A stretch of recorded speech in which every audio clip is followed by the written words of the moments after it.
real business owners. Guys, welcome back to the Real Business Owners Podcast. This is episode 26, brought to you guys by Easier Accounting. Guys, no business is too big or too small. If you need bookkeeping, payroll, tax prep, any tax planning, anything of that nature, make sure that you reach out to us and see what we can do for you. Guys, today's episode is going to be about kind of a hybrid in regards to kind of company culture as well as taking care of employees or taking care of your people. And, you know, that's one thing that me and Kale take a lot of pride in terms of any one of our establishments or any of our businesses. Anytime that we're thinking about growing a company or making some big decisions or changes for a business, we keep very close to heart how this can affect our employees or our staff in a positive way. Yeah. And I think that that's one thing that's probably helped us get where we're at is having, you know, some core people that have been very loyal to us because of the way that we treat people. Yeah, 100%. You know? I was just barely a guest on someone's podcast, and he asked me a couple questions at the end, just quick questions like, what are this, what about that, and blah blah blah, and you know, I was like, dude, I love my family, it's my why. And then he asked me like, well, what's the one thing you're most proud of in what you've done in business? And that was what I told him. I was like, dude, I just love our culture, man. People. It's not a dollar figure. It's not how much revenue, how much profit, none of this stuff. I love going to work every day and seeing everyone else that loves to be there too. Yeah. You know, it's very rare that we have a day where there's someone that doesn't want to be here. Well, it never gets old when people walk up to you or come up to you and say, this is the best job I've ever had. Or I love where I work. Yeah. You know, the question is, this is what you guys should be asking yourself right now. How often does that happen to you? How often do your employees come up to you and make it a point to tell you how much they love where they work or they love the environment? If it's not happening, then you're creating an environment that maybe they don't want to be in. Yeah. And since you are the owner and the leader of the business, you're responsible for that environment. And a lot of people want to, again, this is the extreme ownership side of things, right? A lot of people want to say, oh man, I just can't find good employees, or I can't this, my employees this, my that.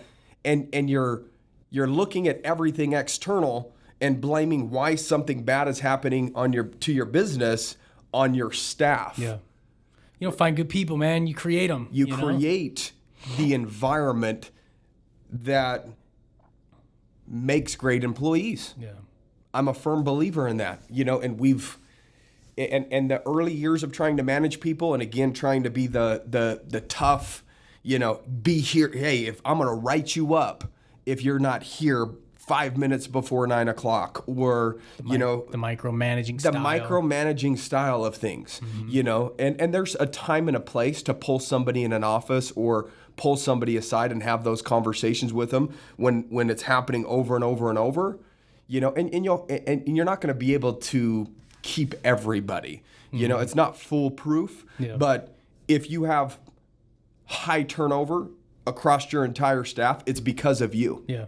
Oh, dude, and I really like what I've seen with you over the years.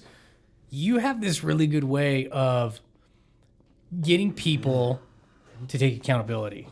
It's like when people come in there with excuses, man, it's like, first of all, I'll take accountability for my part here. Yeah. But what can you take accountability for? And you get them to take accountability. And it's never like a bad conversation. It's usually like, sure, they get called out on the carpet. Yeah. But they leave that office. By the time they leave that office, they're like, he's right. I did drop the ball here, here, and here. And he took ownership here, here, and here. Exactly. Now I know what I need to work on. Let's go execute. Well, you're really good at that. The idea is when you pull somebody in to have a conversation like that, initially, and again, back in the day, guilty of it, reaming somebody and telling them how shitty they are and how this is what happened and this and this. And there's a different approach to it where you could say, dude, you're way better than this. Yeah. This is not you. This is... I wouldn't be as upset if I expected something like this from you, but I don't expect it from you. Yeah. This is out of character or whatever it is. Or listen, in life in general, if this is the way you're going to do things, you're going to have a tough life. And so you can actually turn it into a lesson where they walk out like you talked about, where it's something that's positive. It doesn't have to be negative. Use it as a learning lesson, just like we've talked about. When you invest money into something and you lose money, you can curl up in a ball and cry all you want. Your money's not coming back. Right. You know, you can extract the lesson and move on greater and stronger. Yeah. So the idea is creating an environment where they can extract a lesson out of the mistake and move on and be more efficient and stronger for your company. Because every employee will make mistakes. How do you address those mistakes? Exactly. That's the real question, right? And so that's one thing I like to do too when I've had those talks. Like even with Jeanette, like she told us straight up, like she's like, I don't feel like sales has been my strength, and this is like kind of a sales role that you're putting me into. Yeah. And you know, even when she did feel bad about a few mistakes or whatever that she made, I was like, this is a good thing. I know. You're learning. It's okay. She pulled me in. She's like, I got to be honest, this and this. I think I lost the deal because of this. And I'm like, good. Yeah, it's good. I said, good. You want to know why? Because you won't do it again. Yeah.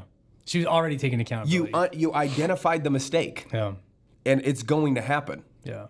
And then when I walked out, Corey came and talked to me. He's like, dude, she's just kind of like beside herself.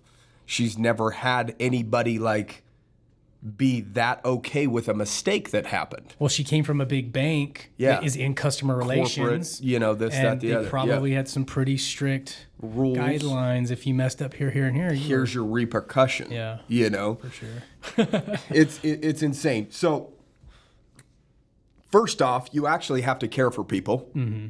Okay? So I think a lot of problem boss-wise, right, if you want to label yourself a boss, that I don't really think that that's the best title in the whole world. You know, do you own a business? Yes. But you should be on the front lines with your people. Yeah. Right? We come to work. We're still here. We're in an office on a day-to-day basis doing our shit. They can see what we're doing. I don't like that term either, dude. In fact, people will come up to me that don't know me or whatever, and see Easier Accounting hat. They don't know I'm the owner, one of the owners. Yeah. And they'll be like, oh, you know, so-and-so, my friend works there or whatever. Yeah. And I always tell them, like, oh, yeah, we're coworkers. I don't say, oh, yeah, he works for me or I'm his boss. I'm their boss. Yeah, I don't do that, dude. I don't like it. That's some ego bullshit right there. Like, if they ask me, what's your role? Well, I'm one of the owners, but, you know, whatever. I don't really like titles in general. Yeah, exactly. Titling, you know. I mean, obviously there's sales, there's things like that. Austin does videography, you know, whatever. But we all work together. You know, a human shouldn't put themselves above another human. We should all just stay in your lane. Whatever it is that you do that. Yeah. You know what I mean? And so that could be the first thing, is that you carry yourself like a boss. So everybody, when you walk away from the room, or maybe in construction, you walk off the job site, guess what? People are talking shit behind your back. If you carry yourself like a boss, right, you're going to rub people the wrong way. And then when you walk away, you should, I mean, what happened just the other day when you asked the girls to post a job posting? Did you see, I mean, you can't see that. Both of them shared it inside of their Instagram stories and said, come work with it. I love my job, you know. And it's awesome to see stuff like that. It was cool. I was like, I said, gals, do you guys know how to post a job? Like, I'm busy. I got to bounce. I said I would get this done today. I haven't. Yeah. Could you guys do that for me? They've never posted a job for us before. And then, like, within an hour, I saw on Facebook they had a posting, Instagram. Yeah. I don't know where else they put it. Yeah, they shared the story and stuff and talked about how much they love their job. Yeah, we've already got some people interviewing. You know, like, but what I'm basically trying to say is, when we walk away from a scenario, people aren't talking bad about us. They talk great outside of the office about how much they love where they work. And if you guys don't have an environment like that, then you're the problem. In other words, the boss, you, the owner, are the problem. You've got to create an environment where people love to go where they work. Now, it's still a job, you know, but it shouldn't have to suck. Yeah. They shouldn't have to wake up and dread where they're going. At least create an environment and surround it by cool people to where they love who they work with. And when you're comfortable with your employees, you create that family style environment, then they feel more comfortable to kind of let the guard down and communicate with their coworkers in a different manner. And that's why we have people that go golf together, or they go mountain bike together. They do shit together, and it's creating a family style environment because of what we've done. There's a few things that we've done that are kind of outside the norm. We started with the break room when we first built out this office. Yep. We wanted to have a huge break room, a place where people could get together. It was an investment. It was an investment. Because we could have used that space for office space and made a very small break room. Yep. But we're like, no, man, we want this to be an environment where people can hang out. Hang out where they want to stay at work rather than going to lunch. We provide as much food as they'd like, 2 fridges full of food, coffee, creamers, snacks. Yeah, snacks. Basically whatever. I'm talking granola bars, chips, sodas, whatever it is that they need, whether it's breakfast food, whether it's lunch food, waffles, peanut butter and jellies. It sounds a little ridiculous. But not really, because, dude, when I come in 8:30 in the morning, the break room's full and everyone's in there enjoying each other before the day even starts. I know. It's crazy. And I'm like, they're here 30 minutes early, dude. They're not here at the bell and hurrying, rushing to get to their workspace and start doing work. Like, they are here early to enjoy each other and start their day. They grab a breakfast sandwich out of the fridge, warm it up. Yeah, they make their cup of coffee, and then they sit there and bullshit for 15 or 20 minutes. And then when, it's a time to go to work, they separate and they all go to work. Yeah. And then the break room half the time during lunch is completely busy. Some days it's a ghost town, just depending. But that's an environment that we created so people could come together, hang out with each other, be around each other. After tax season, we always see like a little funk because everyone's just grinded. You know what I mean? Yeah. And so on top of the break room, I really like how last year we recognize it. See, that's one thing I like about what we've done is we're like, dude, we realize when culture is low. Yeah. We're like, dude, everyone grinded. Yeah. Okay, let's work out. The energy's down, whatever. Yeah. We've already done Christmas bonuses, all this stuff. And we're like, let's do some bonuses for after tax prep season. Let's reward them. Dude, everyone grinded. You can just tell they're like, ugh. And we're like, dude, we got to do something to boost the culture. And that's when we came up with those other ideas, like Wednesday workout, like monthly just, fun get-togethers. So what we did, guys, is we came together as the owners, and we just said, like, dude, the vibe just ain't there like it's supposed to be, like how we normally like it. Like we could tell that shit was off. Yeah, it just wasn't.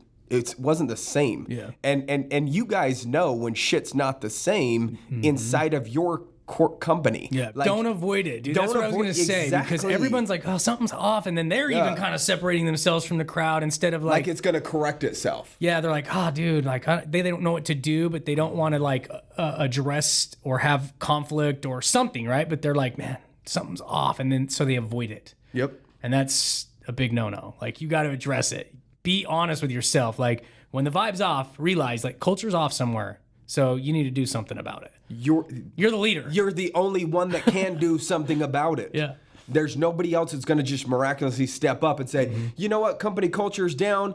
I'm going to take the reins and take everybody out to lunch, or bring in donuts or whatever it may be, right? Yeah. It just won't happen. Yeah. You are the responsible party for anything positive or negative within inside of your company. Yeah. And culture is part of it. The environment that you've created is part of it. So when we felt that vibe, we got together, we sat here in the conference room, and we talked about it. Like, what the hell could we do to revive the culture? After a 4-month just grueling tax season where these guys are coming in at, Saturday, Sunday, sometimes working till 11 o'clock at night, trying to make sure that people get their tax returns and get submitted on time. And we're not having to file extensions and this, that. Guys, tax season is a grueling time for any CPA firm, accounting firm, whatever it is. It's their season, right? Yeah. The NFL has their season. Yeah. Baseball has their season. If you guys didn't know that, like, anybody that is an accountant or CPA, take your freaking hat off to them, because, God, it's tough. And so when we got on the other side of tax season, we looked at each other and said, we need to do something about this. And we decided to create what Kale talked about, which was Workout Wednesday. And I'm like, okay, how in the hell are we going to get people to show up to a workout on Wednesdays at 6:30 in the morning. And they're already not feeling the best about themselves because they're exactly. depleted, So we knew that we had to incentivize people to show up. There's nothing more incentivizing than money, right? And so we came up with the concept of if you show up 4 weeks in a row to work out Wednesday, you get a bonus on your check. Right? And so... Yeah, we're not going to force it. We're not going to force it. It's not mandatory, obviously. It's before work hours. We went around on Tuesday. Hey, you going to be there tomorrow? You going to be there tomorrow? You know, and then kind of people started rallying around that. And I used to post Instagram stories of us at the university when it wasn't freezing cold outside of us doing workout Wednesdays. Sean even jumped in and said, dude, I want to design all the workouts. Yeah, exactly. And he started mapping out the work. So we didn't even have any work to do. Yeah, exactly. They just wanted to be a part of it. We just had to pay people to show up and show up ourselves, you know. But the idea behind that, too, is one, you get people out of the office, working out together, sweating together. It's, I don't know, it does something to where there's a different connection. The more experiences that you can create together as a company, the better off you're going to be, because that means a group of people all have a shared experience in this area, whether it's, workout Wednesdays. And that was super cool. So that actually really did help a lot. Dude, those were still to this day, everyone that shows up for the workout, those are like some of our most productive days because they start their day right. Exactly. And then some guys some guys just still work out once a week. Some guys have actually started working out daily. No, Chris. We see Chris every day at the gym. Chris is like, dude, I'd like to work out with you Monday, Wednesday, and Friday if that's okay. I'm like, hell yeah. Let's do it. Yeah. I see him posting up runs on the weekend. Like, dude, they're taking more of it because they feel so good now from doing it. And that's what we talked about. They just needed a jump start. Didn't we talk about that? Yeah. We said, dude, if we incentivize them, this might carry over into other days. They might start waking up early, feeling better about themselves, being more productive. Everybody wins. Yeah. If they feel better about themselves, they're getting paid a little bit more, incentivized. They're more productive at work. It's a better environment. Yep. I don't see who's losing in that scenario. They look forward to it. Even rolling out the book club thing too, where we're incentivizing them to read the books that we've been reading. They're excited about it. They're like, dude, cool. I get a little bonus on my paycheck when I read the next book, but it also gives us something to talk about and talk about principles we could add into our companies. And you're getting entrepreneurs. Right? Exactly. People with inside of your company with an entrepreneur mindset, right? That takes pride in the shit that they do. Yep. The problem is you show up and you expect your employees to give. What the hell are you giving to them? Yeah. Well, why should they go above and beyond for you? That's the other problem, man. You're looking at costs and profit and all these things. And that's an expense. And you'll look at like buying leads for your company as an investment, but you won't look at investing in a culture as an investment. I get a huge return on investing in a culture, right? Every time. It will. That is a huge return on investment to create an environment or culture where people love where they work. Your turnover is less. Less training costs. You got loyalty. They go above and beyond for your customers. And you. Their customers. Hey, if you need this, like, let me know if I can do this. Like, how many times do we have people come up to us? I'd like to do more. If there's anything else that I could do, just let me know. Yeah. And on top of that, great people will actually take pay cuts to come work for you. We've already had it. Couple times. We've already had people that have interned for us during tax season at a lower dollar per hour than where they get paid. And then after tax season, they quit their higher paying job to come work for us. Full time. Because they love where they work. And I think the younger generation is looking for more purpose and acceptance and a great working environment more so than chasing the high dollar, right? Like there's different generation. Like and we tell them like we'll get you raised back up to where you were, and you'll work towards that. Like we love seeing people make more money, but right now at this position, this is what we got, and dude. That's your entry. You've got to earn your way up just like anybody else. We don't just give shit. Like if you want to come here because of a great environment, you'll get your way back up to whatever. What is it? It's almost a year and she's up to what she was. Yeah. She's doing awesome. She's one of my favorites. Exactly. She took a pay cut to work here. Now she's getting paid equal to what she was getting paid previous because she's stepping up so much. Yeah. right? Or very near, right? So we had workout Wednesdays. That was awesome. That was cool. And it's trickling into people's lives to where they're actually taking the initiative and working out themselves on other days, which is one of the hopes that we had if we incentivize that. And again, if they don't show up like the third week, it's not 4 times then they get paid. It's 4 times in a row. Yeah. So if they showed up twice and they didn't show, it starts back over, right? And so I wanted them to put 4 times in a row together so we had consistency there. Yeah, it's been fun. Yeah, it was. I loved the university thing. It's been so cool. We've got a few people that just go to the local gym now. I wanted to do it where it was at no cost to the employee, right? So that there's no excuse. Because if they don't have a gym membership, then they're like, "Oh, I don't have a membership. That's not cool. I don't want to have to pay for one." So we decided to do the outside workouts. Some of them are still coming, but we do it at a local gym. But then we decided in that same meeting not only to do workout Wednesdays, but also to have that once a month company activity where we have to get together outside of the office and do something fun together. Dude, we've done axe throwing. We've gone to the park and done cornhole, spike ball, picnics. and cornhole, and did the We've barbecue gone bowling. there. Yep.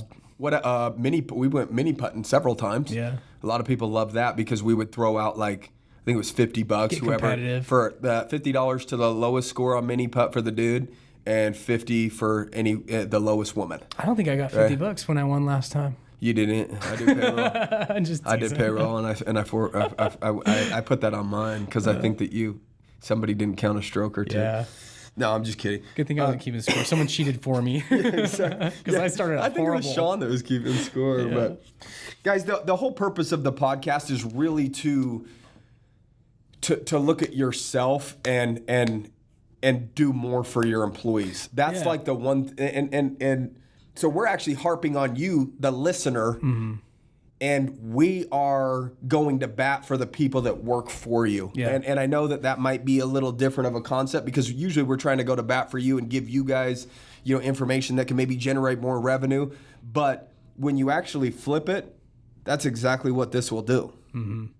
It'll still end up being that same result, but you've got to take some ownership, some responsibility. I would start with, doing at least a company activity once a month outside of the office. It doesn't matter if mini putt, bowling, whatever it is that you want. Go to a buffet together for an hour. Take them to lunch. Do something. Show appreciation for once. Yeah. Right? A lot of the times owners think because they get a check, they can exchange it that way, and it's good enough. Well, I pay you, and I expect. And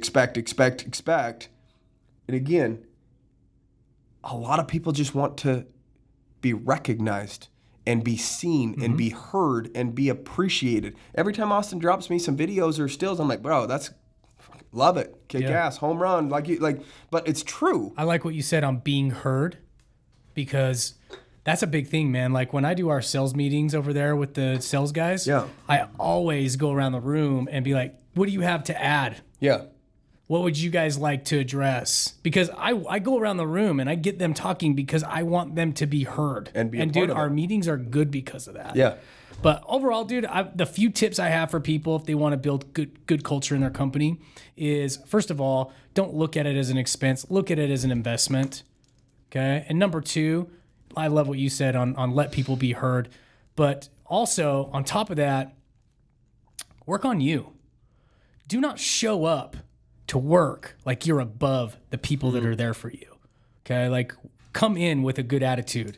And even if you don't have the greatest attitude or you're having an off day, treat them with respect. Okay? Yeah, there's tough things that you've got to do as a business owner. Sometimes you do have to address people and hold them accountable, but there are ways to do it. And you should invest into you to be that person to do it right way where you can create that culture and liability and people, or not liability, I lost it. Accountability. Yeah. Liability, accountability. But yeah, I mean, dude, you've got to be. That's part of being a good leader, So invest into you and getting that education, getting your head right, and treat people like assets. Well, I think that's one thing that we've done well. I think we've done really well with it. If you basically strip everything away, like everything, titles, you know, all of that. Remove a company out of the equation. Yeah.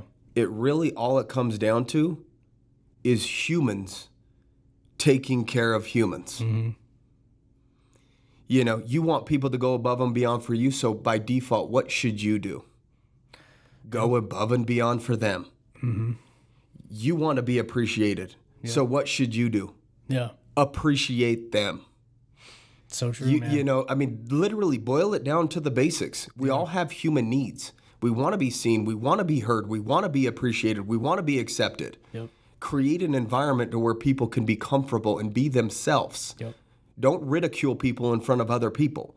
You know, unless you have a fun, joking environment, because we mess around with people and it's all laughs and it's all fun and it's all a good time. It's not in a negative manner. Yeah. Now, if it's something negative needs to happen, like a conversation of somebody screwing up, we pull that person aside and have it one-on-one. Yeah. Do not scold people right in front of other people. Yeah, that's not good. Because you're trying to make an example to show people who the boss is, right? You're the big bad boss. People should fear you. They should respect you because you signed their check. No. You earn their respect. And when you actually really earn it, but not buy their respect by a paycheck, it's a whole different level. Yep. They're going to go above and beyond for you, not for the money. And dude, one thing to highlight on that, kind of one of the dark sides to this whole conversation, is cutting cancer. It's a tough That's one, true dude. as shit, dude. That's tough. true as shit. Dude, we've had to cut people that are actually big. They bring big revenue to the company. I was going to say And we've had to asset. cut them because they wouldn't buy into our core values and our culture. Yep. And if you're not going to be part of that culture, you're going to show up and be negative. Well, what is that? Yeah, sure. This guy's putting up $1 million in sales a year for you, but what are you losing with everybody else? Because they're that at cancer's 80, spreading. Everybody else is at 70% because homeboy over here is an asshole to everybody and creating like a negative competitive environment. Competitive is great. Yeah. As long as there's high fives, but in the inside they want to they want to be the top guy. Yeah. But as long as they're giving, you know, knuckles and showing love when people are doing good, that's what it's about. But we had this issue with an individual, and We tried. We tried so hard. We do not like. brought him back. Oh, that one. I thought you were talking about the other one. Oh. That too. We're not going to throw out names because that's just disrespectful to the person. There's just we tried on both of them. We tried so hard, and we don't cut a lot of people because we feel like if someone's messing up, we take accountability. Yeah. But dude, if we can't get them to take accountability, we can't get them to take ownership, and they literally they cannot. Like See make where the we're coming adjustments to from. be a part of the culture, and it is holding people back. Yeah. And dude, people didn't like being micromanaged, and people didn't like, you know, their deals being poached behind their back and all these things. And when they wouldn't fix that after we gave them a couple chances, it's like we had to make that hard cut for the betterment of everybody else in the company. How did it turn out at both times? Well, actually, we have more revenue coming in right now than ever. On both sides. On both sides. Companies. We have... These are two different companies that we're talking about. So I was talking about one company, and Kel was talking about a whole different very company. key players. Very key players. Yeah. You know, players that we thought we would have for probably a long time, if not for, you know, ever. Who knows, you know? But in terms of the sales rep that I was talking about, you don't want to lose that revenue. Yeah. You know, if I cut that person, then that means that we're going to be putting up less deals or less money. Yeah. And I mean, I'm pretty sure that how long has it been removed? Probably 6 months. Maybe a little longer. A little longer. Probably 6 to 8. 8 months maybe or something. Yeah. I was going to say we're getting close to maybe the year mark. Yeah. But in under a year, and again, credit to Kel for getting out there and he's doing his damn thing in terms of like, you know, creating those connections and networking and getting in, you know, more leads to that company. But we have more that sales company now is probably doing another $80,000 a week, if not in some cases $100,000 per week. Yeah. In revenue. And yeah, you guys heard that right. I'm not talking about month. I'm talking about per week. You know, we went from probably doing 80 to 100,000 a week in sales to now doing 160 to 180,000 a week in sales. 187 not too long ago. So we've had a ton of 170s. I mean, dude, but we might break a couple 100,000 this week. And then that's for sure double, if not even a little bit more than our double. Average less went than from a year. around 80,000 a week to 150. Okay. Our average. Yeah. Okay. So that's almost double. Mm-hmm. And that we would credit a little bit of that. I wouldn't even say a little bit. Half of that's got to be credited to the culture now. 100%. And then the other half has to be obviously you, because without the leads, they can't produce sales. But dude, we have a great team environment. Everybody gels well together. Yeah. The 2 new people that we hired, they're like, dude, I've never been a part of something like this before. They love it. They feel like they're a part of something, and that's important. I have the need to feel a part of something. Maybe that's one of the reasons why we create so many companies and businesses, because we want to be a part of something special. Yeah. Everybody deep down wants that. It doesn't, I don't care what somebody says. Like part of the networking success and growing our affiliate network is because of the culture, because when we produce, because everyone's happy, guess what? People in the industries talk. Even competitors of our accounts are calling us up like, hey, my competitors send you business. I also want to send you business because I heard that you guys are getting this type of numbers and these type of affiliate commissions. And, it's like, dude, sometimes business just finds us. Yeah. Because I could relate a lot of that back to culture, because they're happy, they're producing, word gets out. Yep. Humans taking care of humans. Yeah. And if there's a human in the equation that doesn't want to take care of other humans, that's the cancer. Cut the cancer, man. Then you've got to remove it. You do. You have to remove it. And again, we don't just pull and remove. Like, that's not how we play the game. Yeah. There had been probably 3 to 4 conversations with both of the parties, the one I was thinking about and the one that you were thinking about, in terms of creating an expectation of what we needed out of them in order to continue employment. Yeah. We probably gave more chances than we should have, because we do care about people. Yes. But it always comes to that point where it's like, that's the dark side, man. Like I would say our hearts have lost us money. Yeah.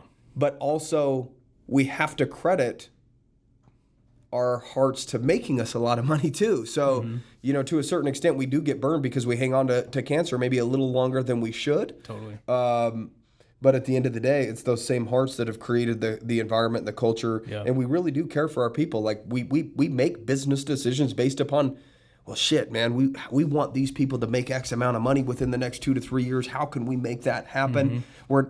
It's very rare that we're talking about, well, how can we line our pockets more so that because we know. Yeah, we're opportunists. We like more money. Don't get me wrong, but we know we want other people to make more money too. That if we make all the right decisions and take care of customers and take care of our employees and we take care of some of these things, all of that's a byproduct of that. Yeah.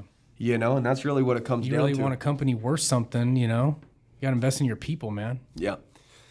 I would say, and again, I don't have a survey or some shit to refer to in terms of, I would say 70 to 80%, and that could be a low number, of people hate their jobs. So if you have 10 employees, maybe 7 out of 10 hate their jobs if you're not going above and beyond for people and at least trying to do something outside of giving them a check. Yeah, that's the point. Do something outside of just the check, and as long as you do that, you'll start seeing the turn of people maybe staying a little bit later or working a little bit harder, or just the camaraderie between people, because now they see each other outside of the work environment with a company activity or a workout or whatever it is. And now they love going to work because I get to see Kale. Yeah. Or Kale gets to see Trevor, or I get to see, so-and-so, or whatever. Yeah. Because it's not a dreadful place to go. So true. Honestly, dude, and we've said it before in our videos, but at the end of the day, dude, you want your customers to be taken care of. Take care of your people that are taking care of your customers, because they will go above and beyond. Absolutely. They will go above and beyond for your customers. And that's how the greatest companies are built. Like, we're not idiots. We can sit back and see which companies are the greatest in the nation, right? Like, doing great things. What makes them different from other companies? Most of the great companies have a great culture. Most of the great companies that are doing great things, that are rapidly growing, that are continuing to grow, that you talk to their employees and they love where they work. Well, take it one step further. Take it outside of just business. Mm-hmm. Take it to sports. Dude, 100%. Take it to sports. Every athlete we've talked to, professional athlete, because we've talked to some of them, locker room camaraderie, locker room, you know what I mean? What's happening in locker room? The connection between sports and business there is a huge connection there. Totally. Like, that's why you see athletes getting out of being an athlete into the business world, because it takes hard work, discipline, sacrifice, waking up early. There's stressful scenarios. There's camaraderie. Yep. There's team. There's, challenges. Like, that's actually all of that stuff. That's a good analogy when we're trying to talk about cutting the cancer, is like, you don't want to do it. You don't want to give up the big money guy, but like a good example is look at Antonio Brown, dude. Yeah. You know what I mean? Someone like that, like, bro, he got cut and cut and cut because that's the kind of cancer you got to cut. People just didn't want him inside of their environment, dude. Like, there's plenty of great people that have great athletic ability, but they want it their way. Mm-hmm. And they can't gel well or play nice with others, and they want to be the standout. Look at me, not team. Right? And some of the best organizations have the best leaders and create a specific culture of what's okay and what's not okay. There's a hard line. Right. Like, whether you're talking about the Patriots, Bill Belichick, like, do you really think he's going to take some shit from one person? No. Yeah. Sorry, dude. That's not how we play. See you later. You're cut. Yeah, exactly. Like, he's not going to take it, and he's a winner. And you look at Tom Brady, it's like, he's not the highest paid quarterback in the league. And he doesn't care because he wants to bring the right people in to win, to be a part of the culture. And that's why they continue to have success. He's the lowest paid. He's getting paid. No, he's the lowest paid quarterback outside of any rookie contract in the NFL. Mm-hmm. But he's doing that for a reason, because he wants to win. Mm-hmm. So you could look at yourself as an employer. What if I paid myself a little bit less and created a killer environment, and then the company doubled in size, or whatever it is, right? Eventually. So you're taking a back seat for what? Championships. What do championships ultimately do? It leads to what? Yeah. Endorsements. Now he's got his own clothing line, his own this. Why? Because he's a champion. Now, if he was the highest paid quarterback and had a clothing line, people aren't going to buy it because this is the guy that makes tons of money in the NFL. Yeah. No, it's because he's a winner. Yep. So he sacrificed here to gain here.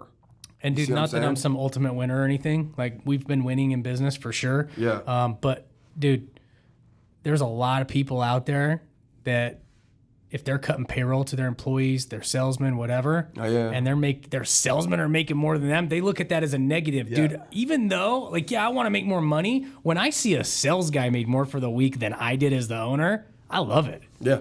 I'm like, hell yeah, dude. Yeah, they're doing something right. I'll go and tell them, dude, you're making more than me. Yeah, I freaking know. fist bump him. I think I said that this morning. Case, I'm like, dang, bro. I was like, I said something to, or catching bigger checks than me. No, he gave me a compliment. I'm like, bro, you don't have to give me compliments no more, bro. Like, you've cemented yourself as a top sales guy, bro, and you make more than I do. I should be sucking up to you now, or something like that. And we had a good laugh about it or whatever, but there is a lot of business owners out there that would not let that fly. They'd be like, dude, I'm cutting commissions. I can't have the sales guy making more than me. It's like, dude, that's a totally wrong mindset in my opinion. It's just short-term thinking. Yeah. You're playing the right now game rather than the long-term game, know. This was supposed to be like a 30-minute podcast. How long are we, bro? We got to be 45 minutes? Like 42. Okay, so we'll end the podcast and let you guys continue your day. But before we end the podcast, I did say in one of the previous podcasts that I was just going to read a review from the podcast just to show you guys love for actually leaving a review. This one's from JWC789, whoever that is. Love the value and knowledge. So then it's a 5-star review. Love the podcast, guys. Keep up the great work. I'm in my first half year of starting my own landscape company in Georgia. You guys have helped me understand so much in business and the things related to business. I learn something from you guys each and every day. Such great value listening to you guys. Love it, man. That's awesome. It is awesome. I love hearing that stuff, dude. I mean, doesn't get old. It's just crazy seeing like that we're the being stuff able that to comes in, and it honestly gives me a lot more fulfillment in what we do. Yeah. So yeah, exactly. I think that's So cool. guys, I mean, at the end of the day, we do want to impact you guys in a positive way. And you guys are showing love back to us. We're trying to give to you, humans taking care of humans. Almost just what this whole podcast is about, us humans trying to take care of you guys because we know how difficult it is in business. Yeah. Like, as an owner, don't forget how difficult it is to be an employee. Yep. Don't forget what it feels like to be underappreciated as an employee, and make sure that you make it a point that your employees don't feel that way. Yeah, chew on it, man. If you guys listen to this episode, chew on that stuff for the next few days. Like, what are areas you can improve on as the leader, as the business owner? What can you guys do to infuse better culture into your company? How can you reframe your mindset into looking at it as an investment instead of a cost? Like, those are the things that I would recommend, because it's not easy, especially if you are in the growth stage of your business and you're trying to get ahead and all that stuff. But I promise you, man, you get the right culture in there, your employees will go above and beyond for you and your customers, and you will grow in the right direction. Agreed 100%. Guys, I hope you enjoyed the episode. If you did, make sure you share it with a friend, family member, anybody that you think could get value out of it. And please make sure that you rate and review the podcast so we can continue to get this information out to other people. And you have an opportunity to be heard on the podcast when we read one of the reviews. So, guys, we appreciate you. Keep kicking ass. Thanks.